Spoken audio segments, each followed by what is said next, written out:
नमस्कार module 9 lesson 5 को स्वागत। आज आम शिखा गोटे बहुत मजेदार आउ जरूरी विषय आईटा हूँ सीजनल सेलिंग।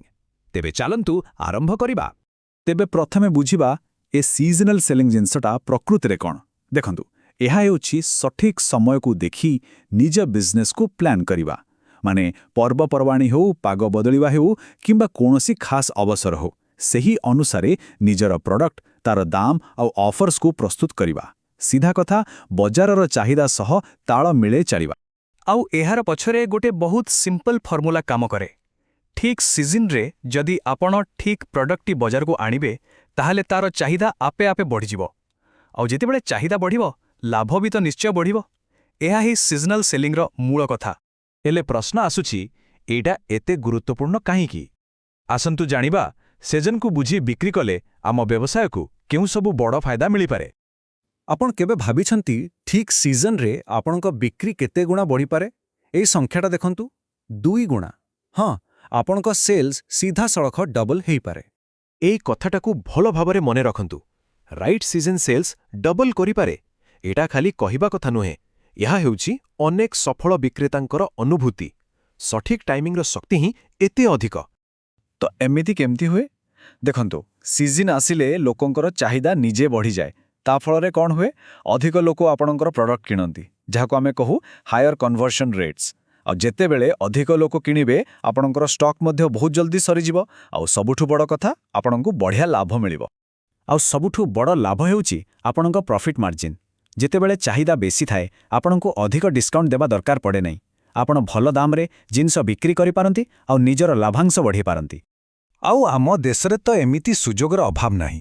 दिवाली, रथयात्रा भली बड़ पर्व, तापरे विवाह सीजन, खरा दिन बा शीत दिनर आवश्यकता, एमिति केते कोन। आपणको बास निज प्रोडक्ट पाई ठीक सुजोगटी को चिन्हट करिवार अछि। ठीक अछि, एहार फायदा तो बुझीगले, हेले एथिपाई निजकू प्रस्तुत केमिति करिवे।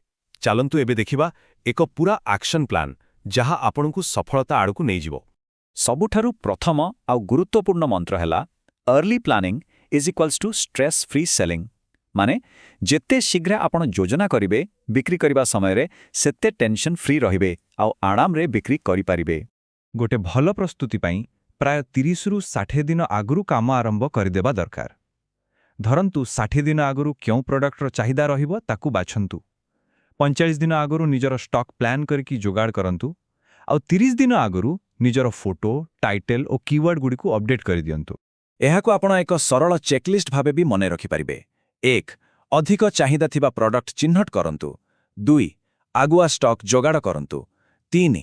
प्रोडक्टर फोटो आउ टाइटल को सीजन हिसाब रे आकर्षणीय करंतु। आउ 4. सही सीजन सह जड़ित कीवर्ड व्यवहार करंतु, जहा करा लोके सहजरे आपणक प्रोडक्ट को खोजी पाइबे। दाम आउ ऑफर्स को नै मध्य टिके स्मार्ट हबा को पड़िबो। चाहिदा अधिक थिबारु आपण दाम टिके अधिक रखि पारंती। किछि समय पाई खास ऑफर दियंतु। उपहार देबा पाई कॉम्बो कैक बनांतु। आउ हां, पैकेजिंग को एमिति सुंदर करंतु जेमिति देखिले लागिबो कोटे बढ़िया गिफ्ट। आउ एबे आसंतु सबुठ जरूरी कथा उपरकू। केउ सब भूल आमको करिवार नाही। कारण भल योजना करिबा जेतिकी जरूरी, साधारण भूल रु दूरे रहिबा सेतिकी जरूरी। एठी देखंतु, आगुआ प्लानिंग हेउछि सठिक काम, किंतु डेरी रे स्टॉक प्लान करिबा गोटे बड़ भूल। सेमेति नुआ आउ भल फोटो देबा बदले रे पुराना फोटो व्यवहार करिबा, प्रोडक्टर वैल्यू न देखि मन इच्छा दाम बढ़ाइबा आउ डेलीवरी केबे हबो से विषय ग्राहकों को ठीक सूचना न देबा, ए सब भूल रु हमकु बंचिबाकु पड़िबो। तेबे एही पूरा आलोचना रु आमे कोन सिखिले? सारांश हेउछि सीजन सहित मिसी निज व्यवसाय को आगकु नेबा। एहा ही आपणक विकासर सबुठु सहज एवं प्रभावशाली रास्ता। शेषरे एही कथाटिकु मने रखंतु, sell with season, grow faster. ऋतु सहित बिक्री करंतु आउ द्रुत गति रे आगकु बढ़ंतु। एहा ही स्मार्ट सेलिंग रो सबुठु बड़ सीक्रेट।